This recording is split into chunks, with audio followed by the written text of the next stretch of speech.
pushing the water, and there's a jogger, actually. Look at this. Wow. The Florida man right there for you, Blake, jogging in the hurricane. Something in you has to wake up. And usually the only person that can wake it up is you. Be the hero of your own movie. If your life was a movie and it started now, forget about whatever financial disasters you've had, personal failures, relationship failures. What would the hero of your life's movie do right now? Do that. No passion. There's no motivation. There's no, oh my God, man, no. It's every day of your life just doing. No passion, no discipline, no motivation. All these words, I hate that so many people use these words now because it's watered. Where's passion when you're 300 pounds? Where's the motivation when you can't read and write? Where is it? So how did this happen? I just did.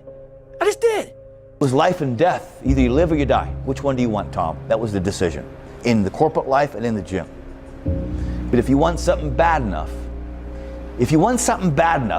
you can't let anybody tell you can't do something.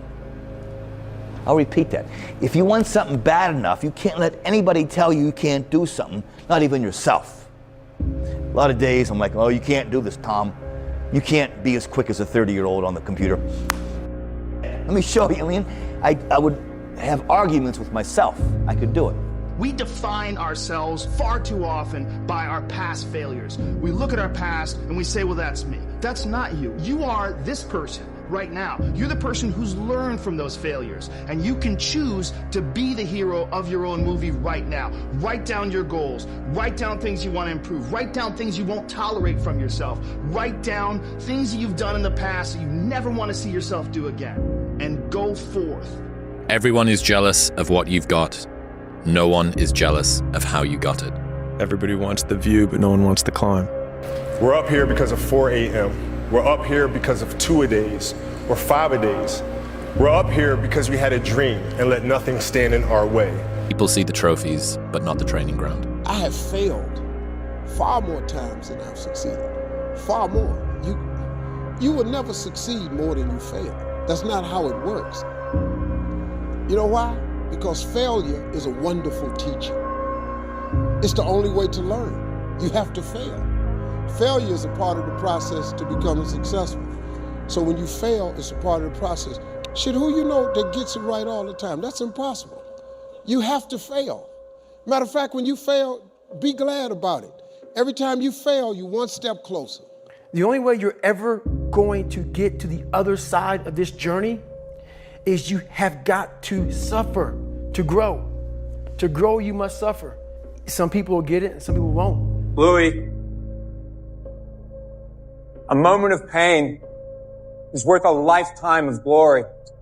Remember that. Do you think Michael Jordan was just interested in winning championships? You think Kobe Bryant was just interested in basketball? Those individuals are obsessed. Are you interested or are you obsessed? I became obsessed. I became obsessed with being the baddest mother God ever created. Am I that? I don't care. I believe it. And I was trying to tell him, once you become obsessed with something, obsessed, it's okay to be unbalanced for a while. The best at what you do, you have to be unbalanced to find every bit of energy and strength that you have to pull it off. Then you get balanced once you become great. Interested people watch obsessed people change the world. Everything counts. Everything that you do counts. The biggest mistake that people make is they think that only what they want to count counts. No. When you read a book, when you listen to an audio program, when you go to a course, when you go to bed early and get up early and you work, it all counts. And it's all going on the plus side of your ledger. But when you watch television, waste time, hang out, fool around, and so on, all of that counts as well. And it's going on the negative side of your ledger. If what you are doing is not moving you towards your goals, then it's probably moving you away from your goals. I've never really viewed myself as particularly talented. Where I excel is ridiculous sickening work ethic. You know, while the other guy's sleeping, I'm working. While the other guy's eating, I'm working. You're willing to shoulder more than your responsibility of life because you expect and demand something more of life. Champion's mentality, man. Hoping for a good result. You're demanding a motherfucker. You're going above and beyond what's expected in the gym, what normal people do. You do more than what's normal because you want more than a normal return of life's investment. Les Brown's a motivational speaker. He made an analogy about this. He says, imagine you're on your deathbed, and standing around your deathbed are the ghosts representing your unfulfilled potential. The ghost of the ideas you never acted on. The ghost of the talents you didn't use. And they're standing around your bed, angry, disappointed, and upset. They say, we came to you because you could have brought us to life, they say. And now we have to go to the grave together. So I ask you today, how many ghosts are going to be around your bed when your time comes? You think when you're young that you have all this time. You have no time. There's no time. Every day when you get out of bed, life's standing right there to kick you in the face, man. Life is going to throw all kinds of crazy shit at you, right? You have to be ready for it, and you got to with it. You can't curl up into a ball. You can't run away from it. You can't hide. You have to take all this shit head on. Great things happen and really bad things happen, and you got to take it all in stride, and you got to pick yourself up the next day, strap your shoes back on, and get out there and go to war again. And you're gonna fail, and you're gonna fail, and you're gonna fail, and you're gonna fail, and then you're gonna win. And that's life. Life without those challenges, it's just existence. Don't just exist. Go live. Bro, you gotta stop. You gotta stop with all this I can't catch a break. All the time you're complaining, you could be instead hustling. You could be instead chasing your dream. You could be instead figuring out what you're doing wrong, trying to improve certain aspects of your life, getting your together, reading a book, meditating, something. Nobody cares, you know? At the end of the day, nobody cares. What we're going through, how your body feels, nobody cares. We gotta do our job. And we emphasize that to each other again today, you know? Hey, I got your back, you got mine, nobody cares, man, we gotta go. The winners always show up. They're willing to lose in order to gain. Big mental thing there, guys. This body, as great as you are, as sharp as you make the arsenal, it can't do anything if you don't have confidence in yourself. We all fall down in life. The question is, who gets back up? You go after and you give it all you have. If you lose, at least you tried, man. What would have had to have happened in a week for you to look back on that week with pride?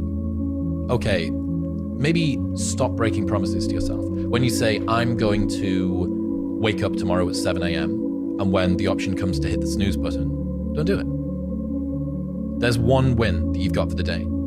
That's action. Then the next day comes and you're back playing again, and you understand that life has this cyclical nature where it's, you know, what you do on Monday, it's fantastic, but then Tuesday is a bad day. But guess what? There's Wednesday. Yeah. So are we just supposed to live our lives like this the whole time?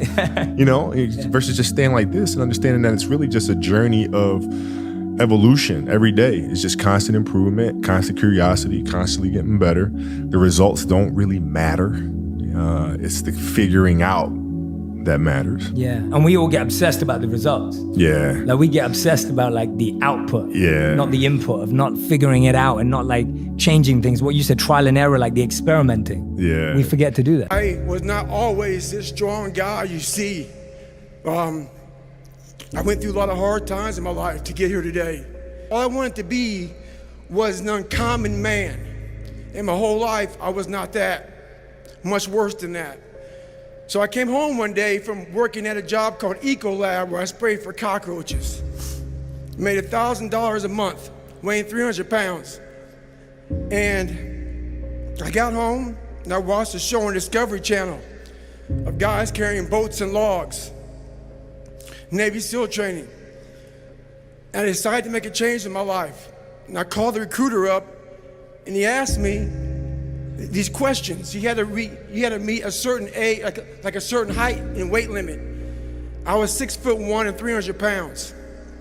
He laughed at me. 7 other recruiters laughed at me.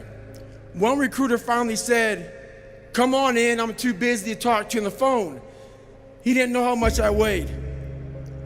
I walked in the recruiter's office and he looked at me and he said, "You're fat and you're black." I said, "I want to be a Navy SEAL." I didn't know there had only been 35 African-American Navy SEALs at that time in over 70 years. He said I basically had to lose 106 pounds in less than 3 months because of my age. I was getting too old. I came back 3 months later, 106 pounds lighter. I'm proud of you. I'm proud of you because I know how hard it is to take care of ourselves. I just had to get a picture of one of the next greats. I'm proud of you, my boy. You're not supposed to have it all together. You're not expected to have it all together. Anybody looks at you at 26, 27, 28 years old and says, "Hey man, what's wrong with you? How come you don't have everything figured out?" They're a fool. Knowledge and experience and wisdom takes time. Wisdom comes from experience, and experience takes time. The more experience you have, the more you learn from that experience, the wiser you can get. If you haven't lived long enough to have a broad enough portfolio of experience, then you can't expect to have knowledge and wisdom. The question is, do we believe we can become it? Without that belief, every journey, how bad do you want it? There's two options. To continue forward, pushing upward. And if you do, that dream is given birth, and forever you will live in the reality of it. If you stop, quit, throw in the towel, I promise you there's no distance you can travel far enough to find that dream again. For it is dead. And in its death, it's replaced by regret. Right now, it's your choice. Yeah, nothing changes and nothing changes, man. In order for something to change, there needs to be change. The unfulfilled potential is the story of most people's lives. It is. It is. And it could have been the story of mine. And I tell a lot of people go, "What's your biggest fear in life?" And my biggest fear, honestly, was, let's say this. Let's say, I don't care if you believe in God or not. I don't care. So let's just play a game with me. Let's say you're God. And we have a big long line of people. And I made it to heaven. I'm 75 years old. I'm 300 pounds. I made it to heaven. I worked for Ecolab my entire life, spraying for cockroaches. That's what I did. But I'm dead. I'm in heaven now. And you're judging us all now. So we're in line. We're all sitting there in line. You have Adam Brown. He has a big board up, and you're talking to Adam Brown about his life. And you rip it down, and I'm next in line, David Goggins. I see my name, and I see all this. God goes, "Hey," you say, "Read this, man." And I'm reading this list, and I'm seeing 182 pounds, Navy SEAL, Ranger School, motivational speaker, changing lives. Okay, man, pull-up record, all this shit. And I'm like, that's not me, man. And God looks at me and says, "That's who you were supposed to be." Well, life took me somewhere unexpected. I'm unprepared. It's about 6 degrees out here, and I'm underdressed. But guess what? No one gives a you gotta get the mother. Sometimes life can really hijack your fucking mind. When that happens to you, you're all fucking goals, your ambitions, everything is out the window. In life, we all go through different things. Sometimes your girlfriend or boyfriend breaks up with you. Guess what? Get the over it. They no longer want you. Maybe you failed a test in school. You worked your ass off. Guess what? You failed the test. Get over it. Move past it. Learn to not let life hijack your brain. At work, you've been working your ass off for that new promotion. You don't fuck someone else does. Maybe they kiss better ass than you do. Guess what? Get over it. Life will hijack your mind if you let it. Don't allow all these things to make you a lesser person. You must own your mind. Don't let life own yours. I failed. It's 10 times more of a man than someone said, "What if?" Because what if never went to the arena. When you guys find a fear, that fear will either create you or destroy you. I love fear, and the reason why, behind every fear is a person you want to be. Fear is self-imposed, meaning it doesn't exist. You create it, you can destroy it too. It's an intangible. If you face your fears, guys, you will realize it's not that big. And once you face it, you go, "Oh my God, man, I spent all this time running from it. It was so small. If I just faced it, my God, not only did I face it, I beat it back, energy's never lost, transferred. that negative energy, that fear is destroyed. It comes back in as confidence. You're like, what else am I capable of? What else am I holding my back from that I'm capable of more? What am I running from I don't need to? What else can I overcome? You face your fears, you become the person you want to be. You run from your fears, you're not living. You're alive, but you're not taking the freedom.